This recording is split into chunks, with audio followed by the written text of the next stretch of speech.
Advance light helicopter यानी कि ध्रुव helicopter की वेपनाइज्ड वेरिएंट से ध्रुवास्त्र मिसाइल को फायर करने के बाद अभी इसको लाइट कॉम्बैट हेलीकॉप्टर में भी इंटीग्रेट करने का प्लान किया जा रहा है।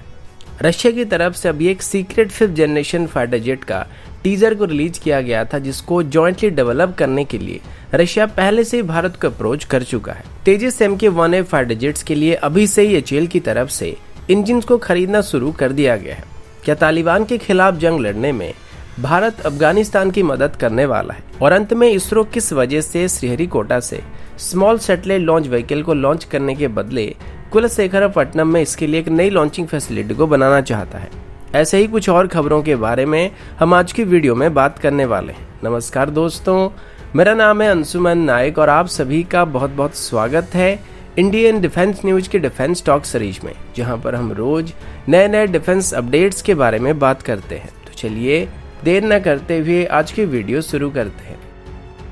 आज की पहली अपडेट ध्रुवास्त्र मिसाइल को लेकर। वैसे कल हम अस्त्र मिसाइल के बारे में बात कर रहे थे और आज हम ध्रुवास्त्र मिसाइल के बारे में बात करने वाले हैं। ध्रुवास्त्र मिसाइल की बात करें तो ये एक एंटी टैंक मिसाइल है, जिसको हेलिना मिसाइल का एक एडवांस वेरिएंट कहा जा सकता है और इसको DRDO की तरफ से डेवलप किया गया है। इसको अभी अगले साल तक हमारी लाइट कॉम्बैट हेलीकॉप्टर से भी टेस्ट करने का प्लान किया जा रहा है, क्योंकि अभी लाइट कॉम्बैट हेलीकॉप्टर को फाइनली इंडियन एयरफोर्स और इंडियन आर्मी में शामिल करना शुरू किया जा रहा है। और किसी भी कॉम्बैट हेलीकॉप्टर के जो सबसे बड़े हथियार होते हैं वो एंटी टैंक गाइडेड मिसाइल होते हैं, जिसको दुश्मन के टैंक्स या बंकर्स वगैरह उड़ाने के लिए इस्तेमाल किया जाता है। अभी लाइट कॉम्बैट हेलीकॉप्टर में कोई भी एंटी टैंक गाइडेड मिसाइल मौजूद नहीं है, जिस वजह से इसकी फायर पावर काफ़ी हद तक कॉम्प्रोमाइज हो जाती है। लेकिन जब इसको फुली ऑपरेशनल किया जाएगा तब इसके पास सभी हथियार मौजूद होने वाले हैं। इसी साल राजस्थान में हमारी रुद्र हेलीकॉप्टर से ध्रुवास्त्र मिसाइल को टेस्ट किया गया था और इसके बाद DRDO की तरफ से ये बता दिया गया था कि टेस्ट बिल्कुल सफल रहा था। इस मिसाइल को उस दौरान मैक्सिमम रेंज और मिनिमम रेंज में फायर किया गया था और उस दौरान इसको बोथ स्टैटिक और मूविंग टारगेट के खिलाफ एंगेज किया गया था। इसके तुरंत बाद ही इनको DRDO की तरफ से इंडक्ट करने के लिए क्लियरेंस दे दिया गया था और अभी इसे हमारी रुद्र हेलीकॉप्टर से फायर किया जा सकता है। लेकिन अभी भी इसको लाइट कॉम्बैट हेलीकॉप्टर में इंटीग्रेट नहीं किया गया है, लेकिन जल्दी से ही लाइट कॉम्बैट हेलीकॉप्टर में इसको इंटीग्रेट करने की कोशिश किया जा रहा है। इसके अलावा DRDO अभी सैंड मिसाइल को भी बना रही है, जिसको फिलहाल Mi-35 हेलीकॉप्टर से टेस्ट किया गया है और ये हमारी एक stand up anti tank guided missile होने वाली है, जिसकी रेंज लगभग 20 किलोमीटर के आसपास होने वाली है, जो कि इंडियन एयरफोर्स के हेलीकॉप्टर्स को दुश्मन के टैंक्स के एयर डिफेंस सिस्टम की रेंज में आए बिना ही उन पर स्ट्राइक करने की कैपेबिलिटी देने वाला है। और अगर ध्रुवास्त्र मिसाइल की बात करें तो इसका रेंज लगभग 7 किलोमीटर तक बताया जाता है। अगला अपडेट रशिया की तरफ से। कल रात को डिस्कॉर्ड में आप ही में से किसी ने मुझे एक वीडियो भेजा था, जो कि एक तरीके से टीजर था। पहले तो मुझे समझ में नहीं आया था कि वो क्या था, लेकिन बाद में पता चला कि दरअसल उस टीजर को अभी रशिया की तरफ से रिलीज किया गया था और रशिया की तरफ से अभी अपनी मार्क्स 2021 एयरसेज की ठीक पहले इसको रिलीज किया गया है। इस टीजर को अगर आप देखेंगे तो इसमें वियतनाम, इंडिया, अर्जेंटीना और UAE जैसे देशों का जिक्र किया गया है और अंत में वहां पे कमिंग सून करके दिखाया जा रहा है, जिसका मतलब ये है कि रशिया अभी मार्क्स 2021 एयर शो के दौरान एक कम्प्लीटली नए फाइटर जेट को डिस्प्ले करने वाला है। और इसमें चौंकने वाली कोई बात नहीं है, क्योंकि इसके बारे में मैंने आपको कुछ महीने पहले ही बता दिया था कि रशिया की तरफ से अभी एक नए फाइटर जेट को डेवलप किया जा रहा है। और इसी साल मई के महीने में रशियन मीडिया की तरफ से बताया गया था कि सुखोई डिजाइन ब्यूरो की तरफ से अभी एक single engine stealth multirole fighter jet को डेवलप किया जा रहा है, जो कि मेनली एक 18 टन क्लास की फाइटर जेट होने वाली है। और इसमें सभी रशियन फाइटर जेट की तरह सुपर मैन्युअलिटी कैपेबिलिटी होने के साथ साथ थ्रस्ट वेक्टरिंग सिस्टम होने वाला है।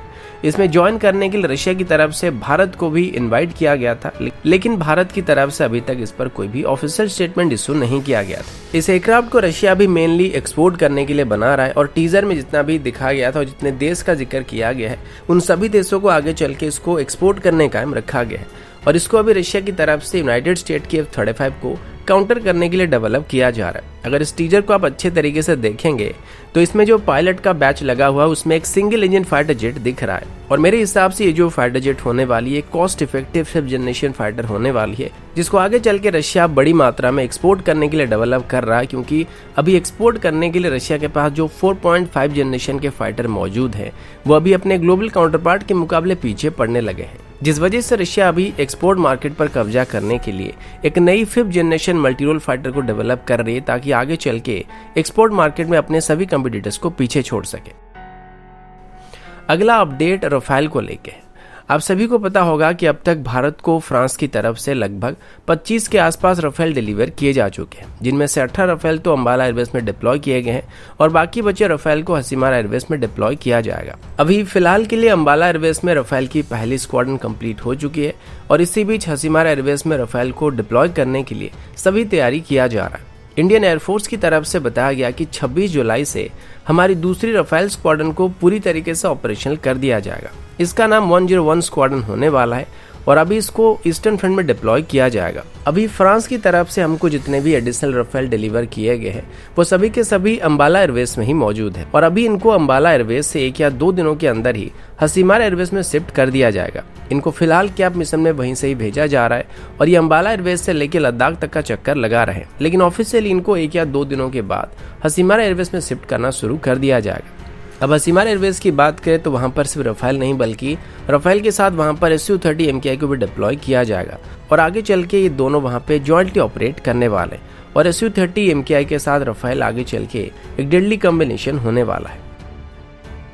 अगला अपडेट भारत और अफगानिस्तान को लेके। आप सभी जानते हैं कि अफगानिस्तान से अभी जैसे यूनाइटेड स्टेट की तरफ से ट्रूप्स को हटाना शुरू किया गया है, उसके तुरंत बाद ही वहां पे सिचुएशन जो है वो खराब होना शुरू हो चुका है और अभी धीरे धीरे तालिबान की पकड़ वहां पे मजबूत होने लगा है। अब अफगानिस्तान में भारत की तरफ से काफी इन्वेस्टमेंट किया गया था, तो अगर तालिबान और अफगानिस्तान की करंट गवर्नमेंट के बीच हुई लड़ाई की वजह से वो सब डैमेज होता है तो इसमें भारत को नुकसान होने वाला है। इसके अलावा अभी NDTV की तरफ से एक रिपोर्ट सामने आया था जिसमें ये बताया गया कि अफगानिस्तान की तरफ से अभी आगे चल के तालिबान के खिलाफ लड़ाई लड़ने के लिए भारत से मदद मांगने की बात की जा सकती है। दरअसल स्टेटमेंट अभी अफगानिस्तान के एनवॉय की तरफ से दिया गया था कि अगर तालिबान के साथ अभी अफगानिस्तान का पीस टॉक सफल नहीं होता है तो आगे चल के वो भारत को मदद करने के लिए कह सकते हैं, लेकिन मदद का मतलब ये नहीं कि भारत सीधे तौर पर अफगानिस्तान में अपनी ट्रूप्स को भेजने वाला है। दरअसल अफगानिस्तान भारत से टेक्निकल सपोर्ट चाहता है और आगे चल के इंडियन आर्मी की तरफ से अफगानिस्तान की फोर्सेस को ट्रेनिंग देने के लिए वो भारत को अप्रोच कर सकते हैं और ये बात उन्होंने पूरी तरीके से क्लियर कर दिया कि किसी भी कीमत पर अफगानिस्तान भारत से ट्रूप्स भेजने के लिए मदद नहीं मांगने वाला है, क्योंकि वो नहीं चाहते कि उनकी लड़ाई में भारत भी शामिल हो। पर फिलहाल अफगानिस्तान की हालत काफी खराब हो रही है क्योंकि 376 डिस्ट्रिक्ट में से लगभग 150 डिस्ट्रिक्ट में अभी अफगानिस्तान और तालिबान के बीच लड़ाई चल रही है। अगला अपडेट एरो इंजिन्स को लेके। आप सभी जानते हैं कि फाइनली अभी इंडियन एयरफोर्स के लिए 83 तेजस MK-1A को खरीदने के लिए डील को फाइनल कर दिया गया है और 2023 से इनकी प्रोडक्शन शुरू होने वाला है। इसी वजह से अभी HAL की तरफ से तेजस MK-1A के लिए इंजिन्स को खरीदना शुरू किया जा रहा है और अभी जनरल इलेक्ट्रिक के साथ लगभग $700 मिलियन की कीमत में कॉन्ट्रैक्ट को साइन किया जाने वाला है, जिसके अंदर लगभग 100 जनरल इलेक्ट्रिक की 404 इंजन को खरीदा जाएगा। हालांकि इसके लिए काफी दिनों से ही बातचीत चल रहा था और नेगोशिएशन चल रहा था, लेकिन अभी इसको जल्दी से फाइनल करने की बात की गई है। अब तेजस MK-1 और MK-1A स्टैंडर्ड में सेम जनरल इलेक्ट्रिक की 404 इंजन का इस्तेमाल किया जाएगा और तेजस MK-2 के ऊपर वाले जो वेरिएंट रहेंगे उनमें जाके जनरल इलेक्ट्रिक की 414 INS-6 इंजन का इस्तेमाल होने वाला है। तेजस MK-1A में अभी नए इनबिल्ड इलेक्ट्रॉनिक वॉरफेयर सिस्टम, एक नया AESA रडार और बेहतर इंडिजिनस कंपोनेंट का इस्तेमाल करने की बात किया जा रहा है और बताया जा रहा है कि इसमें मिनिमम 50% से ज़्यादा इंडियन सिस्टम होने वाला है, जो कि आगे चल के लगभग 65% के आसपास होने वाला है। यानी कि शुरुआती दौर में जिन तेजस MK-1A को बनाया जाएगा उनमें 50% के आसपास इंडियन सिस्टम रहेंगे और जैसे जैसे इनको मैन्युफैक्चर करना शुरू किया जाएगा तो उसके बाद जो यूनिट्स मैन्युफैक्चर किए जाएंगे उनमें 65% के आसपास इंडियन सिस्टम मौजूद रहेंगे। और इसकी एक मेजर कारण ये हो सकता है क्योंकि तेजस MK-1A के जो 20 इनिशियल यूनिट रहेंगे उन सभी में Israeli origin Elta 2052 AESA radar का इस्तेमाल किया जाएगा और बाकी बच्चे 53 में जाके उत्तम AESA रडार का इस्तेमाल किया जाए, जिस वजह से इनिशियल इसमें इंडियन सिस्टम की जो परसेंटेज रहने वाली है वो थोड़ा कम रहने वाला है। अगला अपडेट ड्रोन्स को लेके। आप सभी को पता होगा कि कुछ ही दिन पहले ही जम्मू एयरवेज के ऊपर पाकिस्तान के आतंकी संगठनों की तरफ से अलग अलग तरह के 2 ड्रोन स्ट्राइक किए गए थे और अभी पता चला कि जो 2 ड्रोन स्ट्राइक किया गया था उनमें से 2 अलग अलग तरह के एक्सप्लोजिव का इस्तेमाल किया गया था। उसके बाद से ही भारत की तरफ से एंटी ड्रोन सिस्टम को एक्वायर करने की कोशिश किया जा रहा है और अभी हमारी सभी हाई वैल्यू टारगेट को आइडेंटिफाई किया जा रहा है जहां पर अभी एंटी ड्रोन सिस्टम को तैनात किया जाएगा, जो कि पाकिस्तान की तरफ से भेजे जाने वाले किसी भी ड्रोन थ्रेट को डिटेक्ट कर सकते हैं या फिर डिस्ट्रॉय कर सकते हैं। अभी न्यूज 18 की तरफ से दिए गए कुछ रिपोर्ट के मुताबिक मंगलवार को यानी कि कल रात को लगभग 10 बजे के आसपास इंटरनेशनल बॉर्डर के करीब एक ड्रोन को स्पॉट किया गया था, जो कि मे भी रात के अंधेरे का फायदा उठाकर बॉर्डर में घुसपैठ करने की कोशिश कर रहा था, क्योंकि दिन में इनको आसानी से स्पॉट किया जा सकता है लेकिन रात में इनको स्पॉट करना काफी मुश्किल काम है। लेकिन अच्छी बात यह कि बीएसएफ की तरफ से ड्रोन को डिटेक्ट कर लिया गया था और उसके तुरंत बाद ही बीएसएफ की तरफ से उस पर फायरिंग की गई थी, जिसके बाद वो ड्रोन वापस पाकिस्तान की साइड में चला गया था। अब जम्मू एयरबेस पाकिस्तान की बॉर्डर से बस 14 किलोमीटर के डिस्टेंस पर मौजूद है, जिस वजह से इस पर स्ट्राइक करना पाकिस्तानी ड्रोन के लिए एक आसान काम होने वाला है, क्योंकि यहाँ पर कोई भी हमला करने के लिए उनको इंटरनेशनल बॉर्डर को पार करने के बाद बहुत ज्यादा डिस्टेंस को ट्रैवल करना नहीं पड़ेगा। पर अभी जम्मू एयरबेस में सिक्योरिटी को काफी टाइट कर दिया जा चुका है, जिस वजह से यहाँ पे कोई भी ड्रोन स्ट्राइक करना है, कोई भी ड्रोन का घुसपैठ करना लगभग नामुमकिन सा हो चुका है। अगला अपडेट इसरो को लेकर। आप सभी को पता होगा कि इसरो अभी जितने भी रॉकेट लॉन्च को करती है उन सभी को श्रीहरिकोटा से लॉन्च किया जाता है, लेकिन अभी इसरो की तरफ से एक और लॉन्चिंग साइट को बनाने का प्लान किया गया था, जहां पर फ्यूचर लॉन्चेस को किया जाएगा।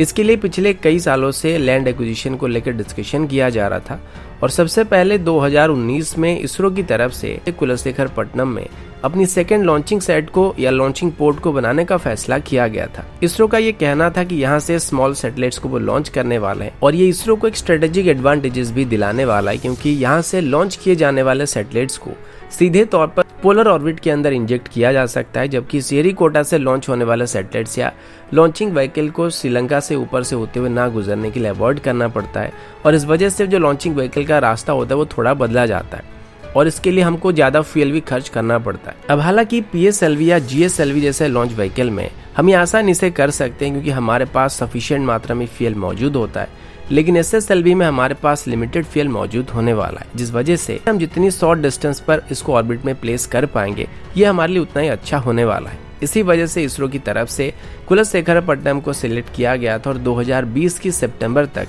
यहाँ पर लगभग 2300 एकड़ की जमीन को आइडेंटिफाई किया गया था और अभी तमिलनाडु गवर्नमेंट की तरफ से बताया गया लैंड एलोकेशन करने के लिए जो डिस्कशन चल रहा था वो फाइनल स्टेज में आ चुका है। अभी इसरो की सतीश धावन स्पेस सेंटर में लगभग 2 लॉन्चिंग पैड मौजूद है जिसको एक्टिवली इस्तेमाल किया जाता है, लेकिन अभी इसको मेनली बड़े लॉन्च व्हीकल्स को लॉन्च करने के लिए इस्तेमाल किया जाएगा, जिसमें मेनली हैवी पेलोड मौजूद रहेंगे और बाकी बचे हमारे स्मॉल सैटेलाइट लॉन्च व्हीकल को कुलशेखरपट्टनम से लॉन्च किया जाएगा और जल्दी से यहाँ पर लॉन्च पैड्स को भी बनाने का काम शुरू किया जा सकता है। तो दोस्तों अभी के लिए इतना ही, मिलता हूँ आपसे अगले वीडियो में, तब तक के लिए जय हिंद, वंदे मातरम।